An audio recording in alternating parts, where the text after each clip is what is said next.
You'll remember last year we had our 4-year review. That's a normal thing that schools do. And during that time, we talked to students, we talked to staff, we talked to parents about where we're at as a school now. And then we work out where we want to head to in the future to improve things for the students and the staff, but mainly the students. From there, we develop a strategic plan with strategies in it. And what we heard when we did the review from students, when we did our workshops with you, was that many students feel like they don't have a lot of agency in class. They feel like they have a lot of agency outside of class in the co-curricular program, but that in class they're not always sure where the learning's heading, and they're not always sure about the steps they can take in the learning process, where they can self-monitor, self-assess, and set goals to move forward in their learning. And we would love there to be as much agency in the classroom as there is outside of the classroom. We also heard that lots of students are reluctant to ask questions, which is really sad, because when you ask questions, that's how you find out the answers. Makes sense to me.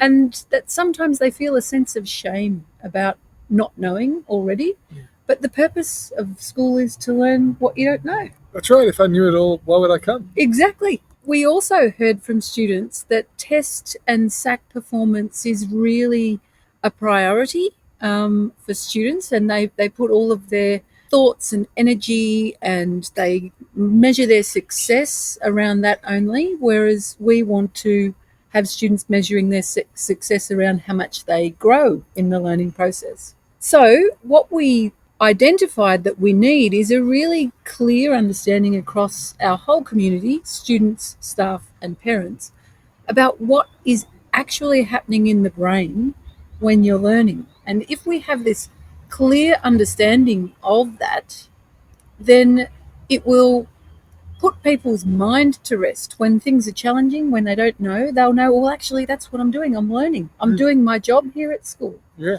And once we have a common language around that and a common understanding, then I think we can better meet the needs of our students. So that's what the learner model is, a model that we develop together to have a common understanding, a common language, so that we're focused on the development of all of those neurons so that learning can take place. So what you're saying to me, Sue, is that the learner model is a process by which we're going to try and align everybody's understanding about learning, so Yes. that students, parents and teachers can all have a shared language around learning. That this is going to help empower our students, because it means that when they're stuck, they'll have a better and clearer understanding of what to do next. It'll also help empower our teachers, because they'll be able to choose the best possible teaching strategy to meet the learning stage of where each student's at. And that it's also going to be useful for parents, because they'll be able to help facilitate the learning of their students. Yes. And if a child says to their parents, I don't know what's going on, I don't understand, if their parent is able to talk to them about the learning process, and then it's okay to not understand, and that you're in the learning pit now and you're going to come out of it, and here's some strategies to do that, then everyone benefits.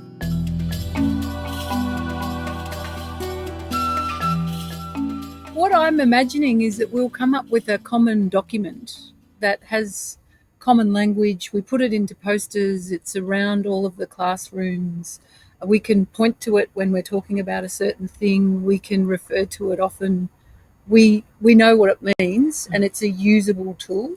And if I was a student sitting in class and I didn't know what to do, my teacher could mention a strategy, and hopefully that's something that can resonate, because I've already understood it through the work that we've done with this learner model. Exactly. It sounds like something that we can help to maybe shift our culture away from being sort of outcomes driven to a bit more process driven, thinking a bit more about learning growth along the way. Yeah. The other thing I think it might help us to do is to understand that really intrinsic link, bi-directional link between learning and well-being.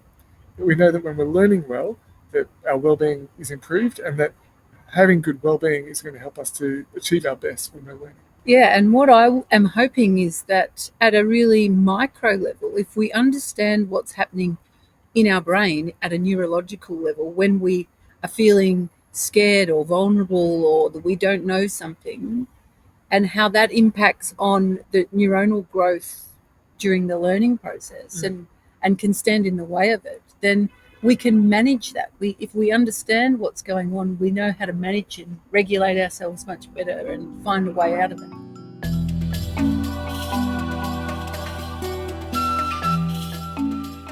Let's think about what we've been doing, because we've been working on this all year so far. And so far, what we've had is a team of teachers doing a lot of reading and a lot of learning about neuroscience and how the neuroscience explains learning. And remember, we also had the session with teachers where they were in groups excitedly talking about what good learning looks like and what happens and what they do that helps facilitate that. And the conversations were just so amazing. Not just teachers, Sue. I've also been doing similar sessions with some students. Oh, And in those sessions, you should hear how good our students are already at understanding their learning. I just want to make sure that we get this common understanding across our whole community. And make sure that we're highlighting the best bits and stamping out any misconceptions along the way. I agree. The students, they're gold. Yeah. They always come up with great stuff. Some of those students have already been surveyed as well as doing these workshops. At the end of the Connect session, we're going to be doing a survey of all students about what they think about learning, because we want to hear from you so that we can make sure that everybody's voice is heard in the way that we write the learner model.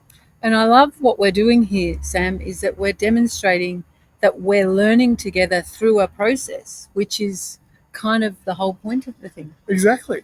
Next term, we're also going to start asking some parents what they think about learning and how they've seen their children at school learning, which is going to be pretty cool. Yes, and their insights into some of the stumbles that kids have at home and how we can help them overcome those. Yeah, exactly. And then hopefully by the end of term 2, we'll have got all this information together.